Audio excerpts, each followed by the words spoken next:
मैं अब तक जेन जी जनरेशन को सबसे कमजोर जनरेशन मानता था। मैं मानता था कि ये बोल नहीं पाते।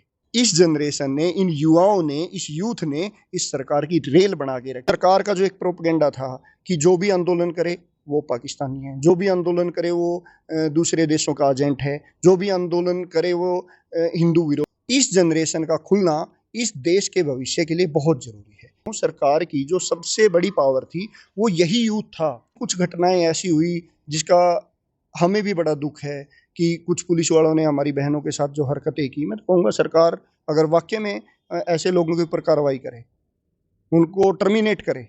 और मैं तो ये कहूँगा, कहाँ है महिला आयोग? जो महिला आयोग हर छोटी घटना पर चिल्लाने लग जाता है, वहाँ क्यों नहीं है?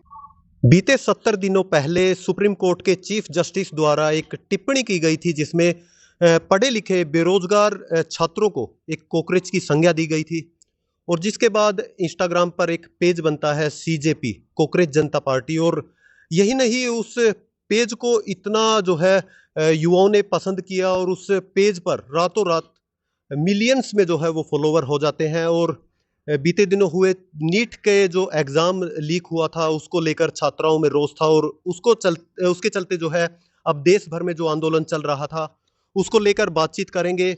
और बातचीत ये करेंगे कि जो सरकार 12 साल से बीजेपी सत्ता में है, और सरकार को बात करें तो दूसरी बार सरकार जो है वो कहीं ना कहीं झुकती नजर आई है।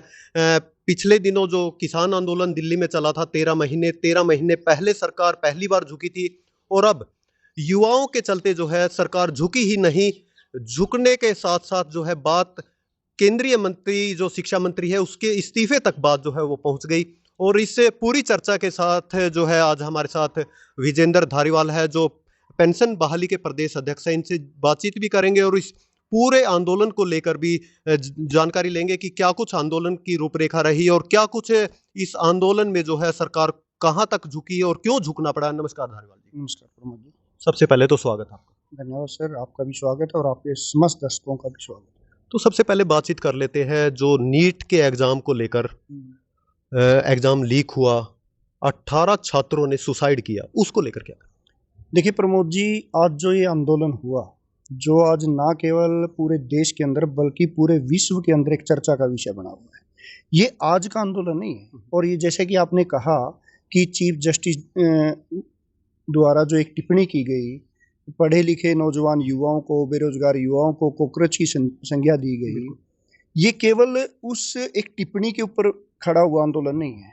ये आंदोलन उस दबी हुई आवाज का आंदोलन है जो इतने सालों से लगातार युवाओं के बीच में, और विशेष तौर पर आज जिस जनरेशन को जेन जी का नाम दिया जा रहा है, उनके मन में जो पीड़ा है वो पीड़ा केवल उनकी नहीं है, उनके परिवार की पीड़ा है। आज आप देख रहे होंगे, आज स्कूलों की फीस कितनी महंगी होगी है, उसके बाद यूनिवर्सिटी कॉलेज की फीस कितनी महंगी होगी है, और उसके साथ साथ बच्चे दिन रात मेहनत करते हैं, लाखों रुपए उनको पता है कि उनके माँ बाप लोन उठाते हैं, किसी से उधार उठाते हैं, या अपनी सुविधाओं की कटौती करके और बच्चों को कोचिंग दिलवा रहे हैं। कोटा में कोचिंग दिलवा रहे हैं, कोई चंडीगढ़ में कोचिंग दिलवा रहा है, कोई बेंगलोर भेज रहा है, कोई दिल्ली भेज रहा है, लेकिन वहाँ की फीसें 4-5 लाख रुपए फीस बच्चों को दे के, और उसके बावजूद आप देखते हो कि बच्चों की दिन रात मेहनत के बाद एकदम से नीट का एग्ज़ाम, जिन बच्चों ने मेहनत की, जिनको उम्मीद थी कि आज इस बार मेरा सिलेक्शन पक्का है, इस बार मेरी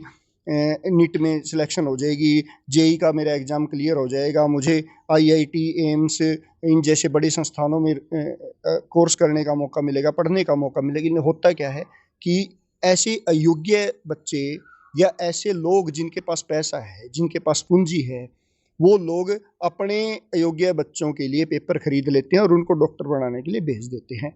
ये गुस्सा उसका था और धीरे धीरे ये गुस्सा आज दबा हुआ था। आज तक आप देख रहे होंगे कि सरकार ने जितने भी वादे किए, चाहे 2014 में जो वादे करके ये सरकार आई, पिछली सरकारों से त्रस्त लोगों ने इनको मौका दिया, लेकिन उन वादों की तरफ जाने की बजाय इन्होंने धर्म, जाति, वर्ग, समुदाय इनमें बांटकर लोगों को, और विशेष तौर पर जो सरकार की मैं मानता हूँ सरकार की जो सबसे बड़ी पावर थी वो यही यूथ था। हाँ, ये केंद्रीय मंत्री जो मनोहर लाल खट्टर ने भी कहा, जो युवा है हमारे लिए सबसे अहम है, और इसके लिए कहीं ना कहीं प्रधानमंत्री हो या फिर शिक्षा मंत्री, उनके इस्तीफे, कोई भी कुर्बानी देनी पड़ी। प्रमोद जी, इसका अहम होने का कारण है कि आज की जो युवा शक्ति है वो सोशल मीडिया पे बहुत ज़्यादा इन्वॉल्व है। चाहे इंस्टाग्राम की बात कर लीजिए, चाहे आप ट्विटर की बात कर लीजिए, चाहे फेसबुक की बात कर लीजिए, तो वो लगातार नए नए कंटेंट क्रिएटर आज पैदा हो रहे हैं। बच्चे, उनके अंदर जो क्रिएटिविटी है उस क्रिएटिविटी को लगातार सोशल मीडिया पर दिखाने का काम करते हैं, और बहुत सारे लोग, बच्चों ने या लोगों ने तो इसको व्यवसाय भी बना लिया है। तो ये इस सरकार की सबसे बड़ी ताकत थी, और आपने कई बार प्रधानमंत्री जी को सुना भी होगा कि वो प्रोत्साहित करते थे बच्चों को रील बनाने के लिए। और मैं तो एक बात कहूँगा, जो प्रधानमंत्री जी बच्चों को, इस जेनजी जनरेशन को रील बनाने के लिए प्रेरित करते थे, इसी रील ने इस सरकार की रेल बना दी। तो धारीवाल जी, बात करें जिस प्रकार 12 साल, 12.5 साल सत्ता में हो गए, तो बीजेपी को कहीं ना कहीं ये लगता था कि जो भी वो कानून बनाए कहीं ना कहीं आम जनता पे थोपे, वो जनता चुप थी। लेकिन इस बार कहीं ना कहीं युवाओं ने जो है अपनी आवाज को उठाया और सरकार का गुरूर ही नहीं तोड़ा, कहीं ना कहीं इस्तीफे तक बात पहुंची। इसको कैसे देखते हैं? देखिए, जब भी ये सरकार कोई कानून लेके आती, उसको राष्ट्र देश हित के नाम पर जोड़ दिया जाता। कोई कानून लेकर आती, उसको धर्म के नाम पर जोड़ दिया जाता। तो लोग उस बात से चुप थे। बहुत से लोगों को लगता था कि वास्तव में हिंदू खतरे में है, कुछ को लगता था कि वास्तव में सिख खतरे में है, कुछ को लगता था कि अगर मोदी जी नहीं होंगे तो ये देश ही बर्बाद हो जाएगा। लेकिन वो ये भूल गए कि ये देश तो अंग्रेजों की 200 साल की गुलामी, उससे पहले मुगलों की गुलामी, उसको झेल कर भी आज तक खड़ा रहा है। उसके बावजूद भी लोग मजबूती से, भाईचारे के साथ इसको, देश को बढ़ाने में, आगे बढ़ाने में, और इवन मैं तो ये कहूँगा आज़ादी के बाद अगर आप इतिहास उठाओगे तो हमारे बुजुर्गों ने आज जो बड़े बड़े संस्थान बने हैं, जो गाँव में स्कूल बने हैं, बड़े बड़े हॉस्पिटल बने हैं, गाँव के लोगों ने उसके लिए ज़मीनें दान दी, गाँव के लोगों ने आपस में चंदा इकट्ठा किया, गाँव के लोगों ने वहाँ पर कार सेवा कर करके उनकी बिल्डिंगों को खड़ा किया था। और ये सरकार आज क्या कर रही है, उन तमाम संस्थानों को, उन तमाम विभागों को आज निजीकरण की तरफ, कुछ पूंजीपति लोगों की तरफ को उसका बेनिफिट पहुंचा रही है। और ये जनरेशन वो चीज़ देख रही है, उनको पता है कि असल पीड़ा क्या है। लेकिन अभी तक जो हमें, मैं अगर अपने मन की बात बताऊं, मैं अब तक जेनजी जनरेशन को सबसे कमज़ोर जनरेशन मानता था। मैं मानता था कि ये बोल नहीं पाते, ये सिर्फ सोशल मीडिया पे रील देखने के लिए बने हैं, ये केवल सोशल मीडिया पे रील बनाते हैं या उसी के अंदर फंस के रह गए। लेकिन जब इस आंदोलन को देखा, आप अगर जंतर मंतर के आंदोलन की बात करो या फिर देश के विभिन्न कोणों में जो आंदोलन हुआ, वहाँ बच्चों की क्रिएटिविटी देखो, किस तरह से उन्होंने मीम बनाए हैं, किस तरह से उन्होंने सरकार की धज्जियाँ उड़ाई है। जो काम, चाहे आप किसान आंदोलन की आपने बात की कि 13 महीने तक किसान दिल्ली धरने पर बैठे रहे, और उस आंदोलन में आप देखो, मैं मानता हूँ कि यूथ बहुत था उसके अंदर, लेकिन ये जनरेशन नहीं थी, ये गायब थी कहीं ना कहीं। वहाँ पर सोशल मीडिया पे ये जनरेशन कहीं ना कहीं सरकार की वाहवाही करती या तरफदारी करती नजर आती थी। लेकिन सरकार का जो एक प्रोपेगेंडा था कि जो भी आंदोलन करे वो पाकिस्तानी है, जो भी आंदोलन करे वो दूसरे देशों का एजेंट है, जो भी आंदोलन करे वो हिंदू विरोधी इस है। आंदोलन में भी कहा गया, मुख्यमंत्री द्वारा बयान भी आए गए कि विपक्ष जो है इसको करा रहा है, हिंसक लोग जो है इसमें आ रहे हैं, इस तरह के बयान तो अब भी देखिए, इन्होंने एक ट्रेंड बना लिया सरकार ने कि जो भी आंदोलन करे उसको आप या तो विपक्षी बता दो, या उसको आप पाकिस्तानी बता दो, या आप उसको अफगानिस्तानी बता दो, या आप उसको चाइना का एजेंट बता दो। ये सरकार ने एक ट्रेंड बना दिया कि जो भी आंदोलन करे। अब हमारे ओपीएस आंदोलन की बात करो, हमने ओपीएस आंदोलन की बात करी, 30 दिन में 2030 तक देश दिवालिया हो जाएगा, देश के पास कुछ बचेगा नहीं, ये तो विपक्ष के उकसाए हुए लोग हैं, इस तरह की। तब भी आपने बयान सुने होंगे। किसान आंदोलन हुआ, उनके साथ भी ये तो खालिस्तानी है, ये तो पाकिस्तानी है उनके लिए। लेकिन उन आंदोलनों में एक फ़र्क देखिए आप, चाहे ओपीएस आंदोलन हो, चाहे किसान आंदोलन हो, चाहे व्यापारी का आंदोलन हो, उन आंदोलनों पर भी सरकार ने लाठियां चलाई, उन आंदोलनों पे भी सरकार ने वाटर कैनन का प्रयोग किया, उन आंदोलन पे भी किसान आंदोलन में 70 से ज़्यादा किसानों की मौत हुई। हमारे आंदोलन में भी, चाहे हिमाचल में हमारे एक साथी की डेथ हो चुकी है, यूपी में हमारे साथी की डेथ हो चुकी, वो लाठीचार्ज के दौरान। लेकिन वहाँ फ़र्क क्या था कि हमारा आंदोलन तो मजबूत था, लेकिन सोशल मीडिया का जो प्रयोग जेनजी ने किया है, वो प्रयोग हम सोशल मीडिया का नहीं कर पाए। हालांकि किसान आंदोलन में सोशल मीडिया का अच्छा प्रयोग हुआ, लेकिन उस लेवल तक हम नहीं जा सके क्योंकि जनरेशन गैप है। अब इन लोगों ने, मोदी जी जो सोशल मीडिया को अपने लिए, या ये सरकार जो अपने लिए सबसे ज़्यादा बेनिफिशियरी मानती थी, उसी सोशल मीडिया पर इस जनरेशन ने, इन युवाओं ने, इस यूथ ने इस सरकार की रेल बना के रखी। और उसी का कारण था कि प्रधानमंत्री जी रात को 12 बजे जब सारा देश सो रहा है तो प्रधानमंत्री जी लाइव आ रहे हैं और क्या कह रहे हैं कि मैं अपने दोस्तों से बात करने आ रहा है। भाई बात करने के लिए तो आपको उनके बीच में आना पड़ेगा, उस वर्ग से बात करनी पड़ेगी, उनके प्रतिनिधियों से बात करनी पड़ेगी। ये सोशल मीडिया की कौन सी बातचीत होती है। अब उन्होंने जिस तरह से बात की तो आप देखते हो, हालांकि मोदी जी ने बड़े गर्व से कहा कि मैं जो लाइव आया था वो आज तक का सबसे ज़्यादा देखा गया लाइव है, लेकिन अगर उसके ऊपर आप कमेंट देखोगे, मैं देख रहा था 6 लाख से ज़्यादा कमेंट थे और उसमें देखोगे तो 90% से ज़्यादा उनके खिलाफ कमेंट थे। देखिए, आंदोलनों की बात करें तो आंदोलन होते हैं, ओपीएस के भी हमने देखे हैं, किसान आंदोलन भी देखा। किसान आंदोलन में पहली बार सरकार झुकी थी, आंदोलन में जो है कानून जो है वो वापस भी हुए। और इस आंदोलन में कहीं न कहीं जो छात्रों का आंदोलन था, इन्होंने इस्तीफे की माँग की, तो कहीं न कहीं राजनाथ सिंह का भी बयान भी आया था कि एनडीए सरकार में इस्तीफे नहीं होते। तो दीपके है जो फाउंडर है इसके सीजीपी के, उन्होंने कहा था कि झुकने वाला चाहिए, झुकाने वाला चाहिए, सरकारें देखिए झुकती है। ये तो इतिहास गवाह है। ये तो अंग्रेज भी जब अंग्रेजों से कोई मांग मनवानी होती थी, देश की आज़ादी की जब बात की जाती थी तो अंग्रेज लाठी डंडे का प्रयोग करते थे। उसके बाद देश आज़ाद हुआ, संविधान बना, लेकिन आज भी पुलिस कानून वही है। पुलिस कानून जो अंग्रेजों ने बनाया था आज तक वही है कि मोब इकट्ठी हो गई, उससे बातचीत करने की बजाय उनके ऊपर लाठियों का प्रयोग करो, उनके ऊपर आंसू गैस का प्रयोग करो। जो ये बातचीत का जो सिलसिला है ये इस सरकार ने बिल्कुल खत्म कर दिया। कोई भी आंदोलन करे उससे बातचीत तो करनी ही नहीं है, उसको बैठे रहने दो। अगर वो धरने पे बैठे तो बैठे रहने दो, अगर वो सड़क पे आता है तो उसके ऊपर लाठियों का प्रयोग कर दो, अगर वो सड़क रोक के बैठता है तो उसके ऊपर आंसू गैस चला दो, उसके ऊपर वाटर कैनन चला दो। इन्होंने आपसी बातचीत के माध्यम से जो समाधान निकालने की जो परंपरा हमारी रही है उस परंपरा को खत्म करने का काम किया। यहाँ भी आप देखो कितने दिनों से बच्चे बैठे हैं, कितने दिनों से 21 दिनों से लगातार ये बच्चे बैठे थे जब तक वहाँ पे मोब इकट्ठी नहीं हुई। फिर उसके बाद सोनम वांगचू जी आमरण अनशन पे बैठ जाते हैं, फिर उनको अचानक एक सुबह 7 बजे उठा लिया जाता है। उसके बाद जब आक्रोश हुआ, लेकिन इनको लगता था कि अगर उनको उठाएँगे तो कहीं न कहीं आंदोलन दबेगा, लेकिन उसके बाद कहीं न कहीं बूम होता गया आंदोलन जो इनको बढ़ता गया। इनको लगा था कि भाई कि अगर हम इनको सोनम वांगचू को उठा लेंगे तो कहीं ना कहीं ये डर जाएंगे, ये जनरेशन डरेगी। लेकिन वो भूल गए। आप देखो इन युवाओं का, अब युवाओं का बोलने का तरीका आप देखो, वो बात कहते हुए भी नहीं डरते। हमारे जैसे लोग अगर कोई अपनी बात कहनी है मन में, मोदी जी के प्रति कोई आक्रोश है, कोई गुस्सा है, अगर उसको भी जाहिर करना है तो हम शालीनता से करने की कोशिश करते हैं। लेकिन जब इनको कोई बात कहनी है, आप देखिए कितने मीम बने हुए हैं, वो कुछ भी वहाँ पे आंदोलन में हमने भी देखा, कवर भी किया, तो वहाँ पे अगर कोई भी पीछे से भी कोई आवाज़ आती थी, नीम का पत्ता कड़वा है, तो कुछ ऐसी आवाज़ें आती थी, उनको बोल भी नहीं सकते। मतलब इस तरह की मीम्स भी जो है वो मतलब ये आज आप देखो हमारे बच्चे हैं, आज की जो जनरेशन है, हमारे छोटे भाई बहन हैं, हमारे बच्चे हैं जो 10वीं 11वीं 12वीं में हो गए, हमारे भतीजे हैं, भतीजियाँ हैं, वो अपने हम अपने माँ बाप से कोई बात कहनी होती थी तो उसको 1000 बार सोचते थे। पहले अपनी माँ को बताते, फिर उसके बाद अपने पिता तक बात पहुँचती, फिर दादा तक बात पहुँचती। लेकिन अब ये जनरेशन धड़ल्ले से अपनी बात बोल देती है। लेकिन ये सरकार के सामने दबी हुई थी, अब खुल गई है। और मैं बताऊं, इस जनरेशन का खुलना इस देश के भविष्य के लिए बहुत जरूरी है। दीपके ने बड़ी अच्छी बात कही कि किसी एक व्यक्ति को हीरो मत बनाओ।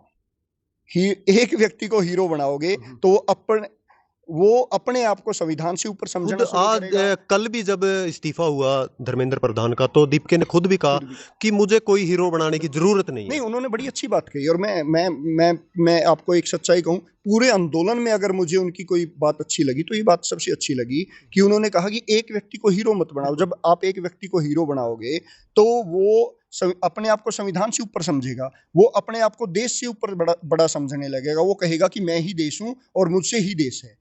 तो इस चीज़ से जब हम बाहर निकलेंगे, हम सरकार से सवाल जवाब करना शुरू करेंगे। आप लगातार मेरे संपर्क में रहे हो, हम अलग अलग मुद्दों पर बात करते रहे हैं, आंदोलनों पर बात करते हैं। और मैं हमेशा कहता हूँ, इस देश के अंदर जो सबसे बड़ी विडंबना है, चाहे आप कांग्रेस की सरकार रही हो, चाहे अन्य पार्टियों की सरकार रही हो, चाहे जनता दल की सरकार रही, चाहे बीजेपी की सरकार रही, जिनकी भी आज तक सरकारें आई हैं, कहीं ना कहीं चाहे उन सरकारों ने कितना भी प्रयास किया लेकिन कमियां रही हैं। अभी भी आप क्या समझते हो, धर्मेंद्र प्रधान के इस्तीफे के बाद क्या पेपर लीक नहीं होंगे?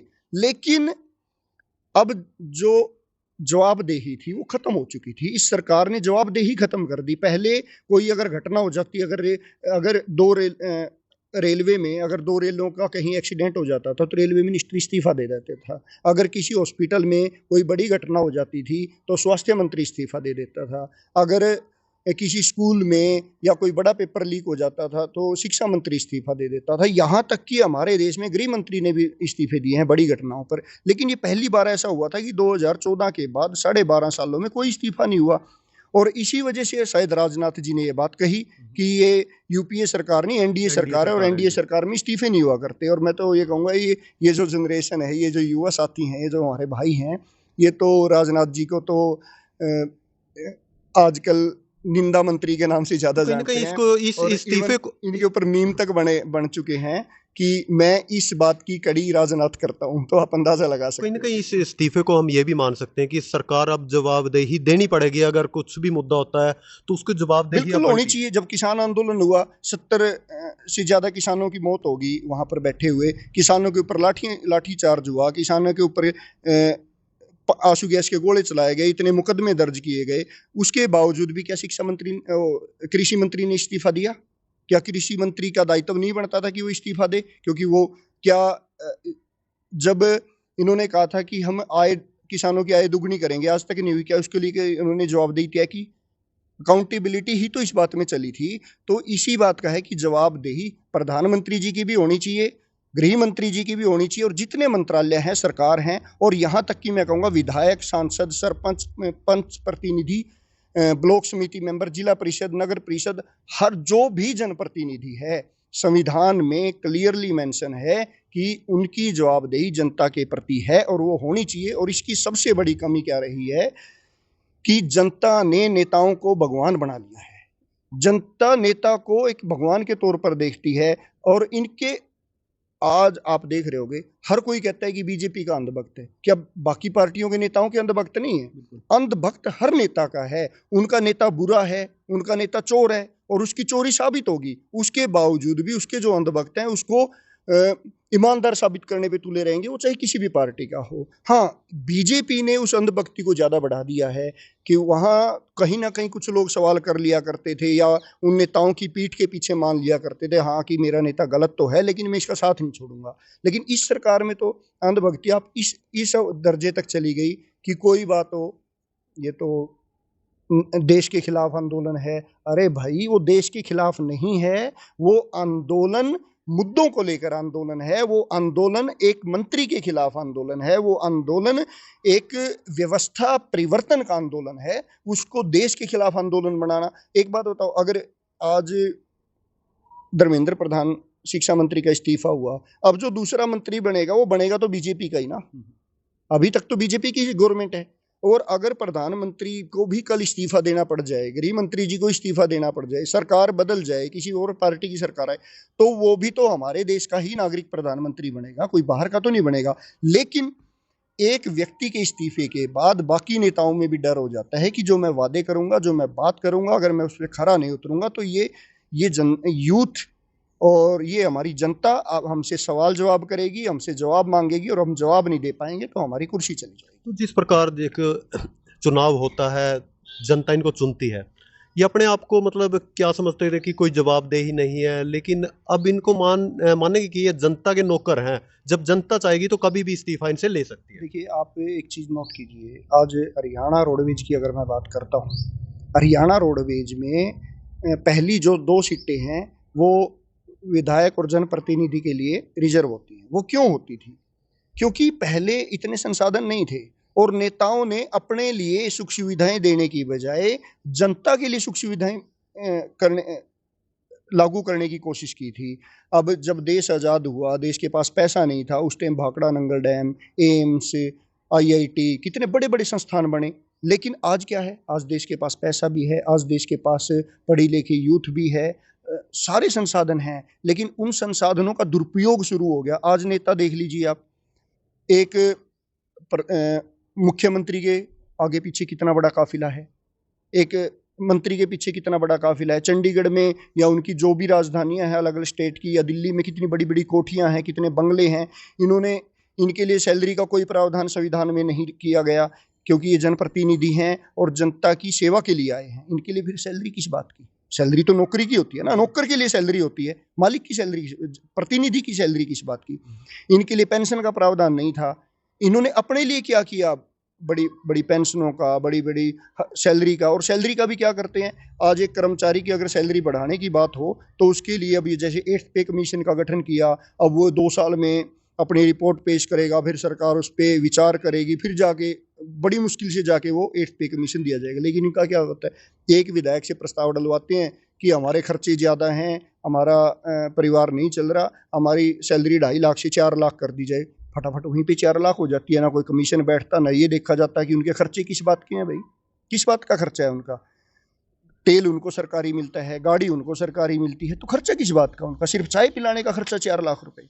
तो ये इन्होंने क्या किया, वो सुविधाएं अपने लिए इकट्ठी कर ली। वो क्यों की? क्योंकि जनता इनकी भगत बन गई।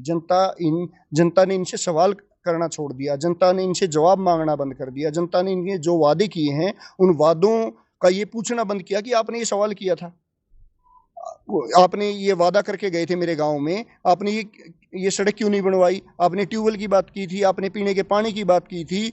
जब इतने आज़ादी के इतने सालों बाद भी आपको चैनत जैसे गांव में पानी के लिए महीनों भर तक आंदोलन करना पड़े, तो आप देश की स्थिति समझ सकते हो। और इसका सबसे बड़ा कारण अंधभक्ति और नेताओं की जवाबदेही ना होना है। तो जिस प्रकार और भी आंदोलन हुए, लेकिन युवाओं का जो ये आंदोलन था, इसमें जल्दी झुकी है कहीं ना कहीं सरकार। देखो, इसका कारण है, अब जैसे किसान आंदोलन की अगर मैं बात करूं, किसान आंदोलन हालांकि पूरे देश में उसका था प्रभाव, लेकिन सबसे ज्यादा जो प्रभाव तो हरियाणा, पंजाब और पश्चिमी उत्तर प्रदेश में उसका प्रभाव था, या राजस्थान के कुछ इलाकों में। तो सरकार को लगा कि छोटी छोटी स्टेट हैं, कुछ ज़्यादा हमें फ़र्क पड़ने वाला नहीं है। लेकिन जब वो आंदोलन लगातार चलता रहा, लोग मजबूती से बैठे रहे, शांतिपूर्वक तरीके से बैठे रहे, तो बिल्कुल वो आंदोलन सफल हुआ। अब कर्मचारी आंदोलन है, उनको पता है कि कर्मचारी नियमों में बंधा हुआ है, वो 1 दिन आंदोलन करेगा, 2 दिन करेगा, 4 दिन करेगा, 10 दिन करेगा, इससे ज़्यादा आंदोलन कर नहीं पाएगा। उसकी छुट्टियां खत्म हो जाएंगी, छुट्टियां नहीं खत्म होंगी तो उसके ऊपर कार्रवाई करना बड़ा आसान हो जाएगा। तो इस वजह से वो आंदोलन भी लंबा नहीं चल पाता। लेकिन इस आंदोलन का असर वहाँ आप देखोगे कि जंतर मंतर पर तो क्या पता 10,000 लोग थे, 20,000 थे, अब मैं कहूँगा 50-60 हज़ार लोग होंगे, बच्चे होंगे। लेकिन उसका जो प्रभाव था वो पूरे देश में था। वहाँ से एक मीम बन के निकलता, एक छोटी सी रील बन के निकलती, वो पूरे देश के जितने युवा थे देश के हर कोने में, वो अपने पेज के ऊपर उसको चला रहा था। कोई इंस्टाग्राम पे चला रहा था, कोई फेसबुक पे उसको तो सबसे बड़ा कारण धारीवाल जी, सबसे बड़ा कारण ही सोशल मीडिया है। Social media. धारीवाल जी, एक चीज और देखी गई, वहां पर नेशनल मीडिया की एंट्री नहीं दी गई। कहीं ना कहीं मानते कि ये कारण सबसे ज्यादा अहम रहा। देखिए, नेशनल मीडिया का तो आज जो नेशनल मीडिया की जो विश्वसनीयता थी वो खत्म हो चुकी है। आज मैं आपके ऊपर ज़्यादा विश्वास करता हूँ। मुझे पता है कि आप मेरी बात को ज्यों का त्यों जनता तक पहुँचाने का काम करोगे, आप जनता के मुद्दे को पहुँचाने का काम करोगे। लेकिन अगर मैं नेशनल मीडिया की बात करूँ, अब हमने दिल्ली में बड़े बड़े आंदोलन किए, दिल्ली में लाखों की संख्या में हमारे कर्मचारी पहुँचे, क्या आपने देखा कभी किसी नेशनल मीडिया पर? नहीं। उन्होंने वो सरकार उस मुद्दे को माने ना माने वो सरकार का काम उन है। सभी आंदोलनों में देखी गई नेशनल मीडिया, लेकिन इस आंदोलन में एंट्री ही नहीं दी गई छात्रों द्वारा। ये सिर्फ विश्वसनीयता खोने की बात है। जब अगर मान लो आपका मेरे से विश्वास हट जाएगा, तो मैं आपको जितना मर्जी कोशिश करूं, आप मेरे को अपने पास नहीं आने दोगे, आप मेरी बात पे विश्वास नहीं करेंगे। वही तो नेशनल मीडिया के साथ हुआ। कहीं ना कहीं झुकने का यही कारण सबसे ज्यादा, ये सबसे बड़ा कारण कि उनको अपने वहां एंट्री नहीं करने दी। आंदोलन में वो क्या करने गए थे? वो आंदोलन में उन युवाओं को दिखाने नहीं गए थे, उनके मुद्दे को दिखाने नहीं गए थे, वहां पर कमियां ढूंढने गए थे। वो आपने देखा भी है, वो वहां पर छोटी छोटी कमियां ढूंढ रहे हैं कि बच्चे, रात को अगर बच्चा वहां पर बैठा है तो अपना टाइम पास करने के लिए कुछ तो करेगा।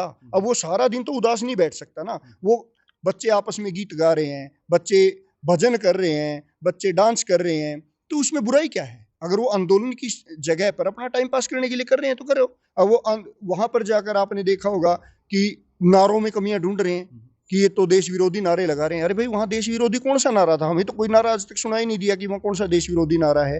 हर व्यक्ति का अपना नारा, हर व्यक्ति का अपना नारा है। कोई इनकलाब जिंदाबाद। अब मैंने तो एक चैनल देखा, नेशनल चैनल, उसमें इनकलाब जिंदाबाद, वो जो पत्रकार वहां गया हुआ था, इनकलाब जिंदाबाद को भी देश विरोधी नारा बता रहे हैं।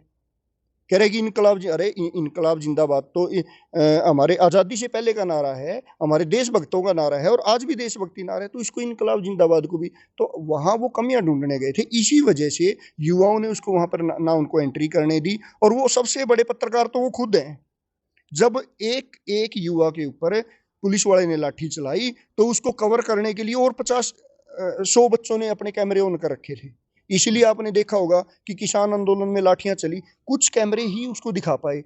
लेकिन यहाँ तो अगर वहां पर 1000 बच्चे थे तो 1000 में से 995 बच्चों ने उसको दिखाया है, उसको कैप्चर किया है। कहीं ना कहीं इस आंदोलन में बात करें, छात्रों पर भी लाठीचार्ज हुआ, लेकिन उसके बाद भी छात्रों ने सहा, और अगर कोई पुलिसकर्मी पर कोई आंच आई तो उसको बचाकर भी निकाला, कहीं ना कहीं देखा भी गया। हाँ हाँ, बिल्कुल बिल्कुल। देखिए, ये तो हमारे देश के संस्कार हैं, हमारे युवाओं के, हमारे बुजुर्गों के संस्कार हैं कि ठीक है, हम अपने मुद्दे के लिए गए हैं। वो ये भी समझते हैं कि पुलिस की है, चाहे हमारे RAPF के जो जवान हैं, उनकी मजबूरियां हैं कि वो सरकार जो आदेश करेगी उनका पालन करना पड़ेगा। लेकिन कुछ घटनाएं ऐसी हुई जिसका हमें भी बड़ा दुख है कि कुछ पुलिस वालों ने हमारी बहनों के साथ जो हरकतें की। मैं तो कहूँगा सरकार अगर वाकई में ऐसे लोगों के ऊपर कार्रवाई करे, उनको टर्मिनेट करे कि भाई उनका इस तरह का तो आप लाठियां चलाओ, लेकिन कुछ रील्स ऐसी भी आई है, वो सहन इस करेंगे। तरह लाठियां मतलब इस जगह मारी गई लेडीज को जहां हम देख भी नहीं। नहीं नहीं, उसके लिए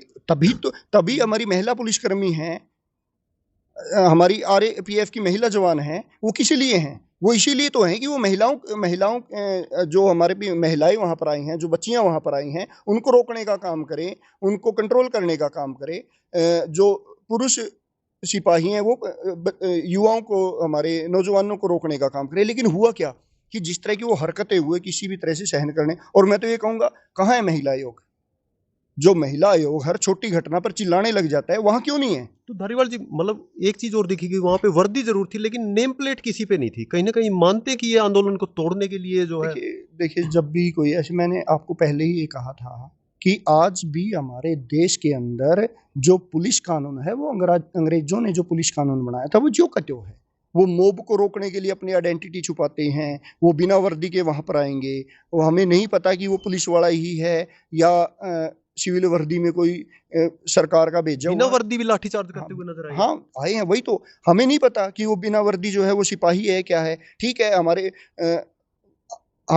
अगर हम जा रहे हैं कोई आंदोलन करने, ठीक है, हम पुलिस की लाठियां तो सहेंगे, हम पुलिस का वाटर कैनन भी सहेंगे, लेकिन जो इस तरह के जो वहां पर मैं तो ये कहूँगा गुंडे घुसे हुए थे इस आंदोलन में, उन गुंडों को थोड़ी सहन किया जाएगा, उनकी हरकतों को थोड़ी सहन किया जाएगा। सरकार को चाहिए कि उनके ऊपर कार्रवाई करे। अगर प्रधानमंत्री जी रात को आके हेलो फ्रेंड्स बोल सकते हैं, तो उन फ्रेंड्स का ध्यान रखना भी उनका काम है। आप उनके ऊपर कार्रवाई करने का काम करो। जब उनके ऊपर आप कार्रवाई करोगे, अगले जो पुलिस वाले हैं, कहीं आंदोलन होगा, ठीक है, आप रोकिए, आपका काम रोकना है, आपको मोब को कंट्रोल करने का काम है, लेकिन उसका तरीका लाठियां चलाना थोड़ी है, उसका तरीका मारना थोड़ी है। उसके लिए बहुत सारे तरीके हैं। बैरिकेटिंग आप कीजिए, उनका रास्ते को डाइवर्ट कर दिए, बहुत सारे। लेकिन उसका ये कौन सा तरीका है कि जैसे ही बच्चे शांतिपूर्वक जा रहे हैं आप इनके ऊपर लाठियां चलाओगे? और आज देखिए, लाठियों से आज तक ना आंदोलन, अंग्रेजों ने लाठियां क्या, अंग्रेजों ने तो गोलियां चलाई थी। अंग्रेजों ने तो हमारे क्रांतिकारियों को फांसी पे लटका दिया था। क्या उसके बाद आंदोलन रुका था आज़ादी का? ये सरकार पता नहीं क्यों भूल जाती है, पता नहीं ये सत्ता पर बैठने के बाद इनकी आंखों के ऊपर पट्टी बन जाती है, या इतने मंदबुद्धि हो जाती हैं कि इतिहास को भूल जाते हैं। अरे भाई, आज़ादी की लड़ाई में तो जब गोलियां चलती थी, जलियांवाला बाग हो या और जितने भी आंदोलन हो, लाल बहादुर शास्त्री जी की लाठियां लगकर मौत हुई थी, वो शहीद हुए थे।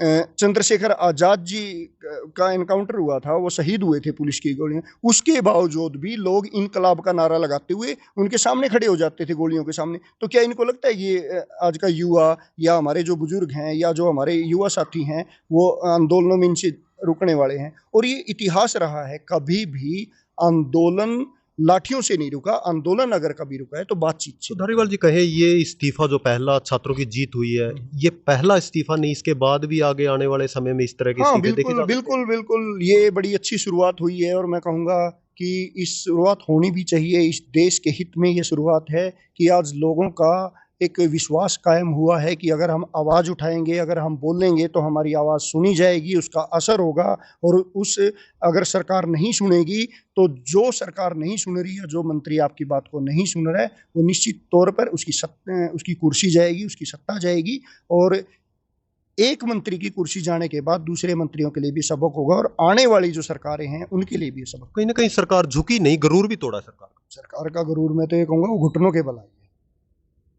जो देश में सुनने में आया था कि प्रधानमंत्री जी तो सिर्फ जब भी कोई बड़ा आंदोलन होता था, जब भी जवाब देने की बात होती थी, किसी विदेश यात्रा पर निकल जाते थे। पहली बार हुआ है कि उन्होंने ये साबित भी किया कि उनके ऊपर आंदोलन का इतना प्रेशर था कि उनको रात भर नींद नहीं आ रही थी। वो रात भर जाकर कहीं ना कहीं अपना टीवी ऑन करके अपने फ़ोन पर वो रीलों में देख रहे थे कि तो आपके प्रति क्या माहौल बना हुआ है। इसीलिए तो वो रात को 12 बजे के बाद लाइव आए हैं। अगर कोई उनको नींद आई होती तो वो रात को 12 बजे लाइव थोड़ी आते। और निश्चित तौर पर ये आंदोलन युवाओं की जीत है। मैं आपके चैनल के माध्यम से इस देश के युवाओं को बधाई दूंगा और शुभकामनाएं दूंगा और उनको ये भी कहूँगा कि आज जो आपने शुरुआत की है गलत के खिलाफ आवाज़ उठाने की, आज जो आपने शुरुआत की है अपने हकों को मांगने की, आज जो आपने शुरुआत की है सरकार से जनहित में काम करवाने की, इस शुरुआत को बनाए रखिएगा। आपके अगर गांव में चाहे सरपंच हो, चाहे ब्लॉक समिति का मेंबर हो, चाहे जिला परिषद, नगर परिषद, चाहे आपका विधायक हो, चाहे सांसद हो, इनको आप भगवान मानने की बजाय अपना प्रतिनिधि मानिए। और प्रतिनिधि का दायित्व है, संविधान ये कहता है कि उसकी जवाबदेही जनता के प्रति है, अपने वोटर के प्रति है। अगर वो वादे पूरे नहीं करता तो निश्चित तौर पर उसके खिलाफ बुलंद होकर आवाज़ कीजिए और उसको कुर्सी से हटाएगा। तो देखिए, छात्रों की इस जीत को लेकर हमने चर्चा की है। आपका इस चर्चा पर क्या कुछ कहना है, कमेंट कर जरूर बताएं।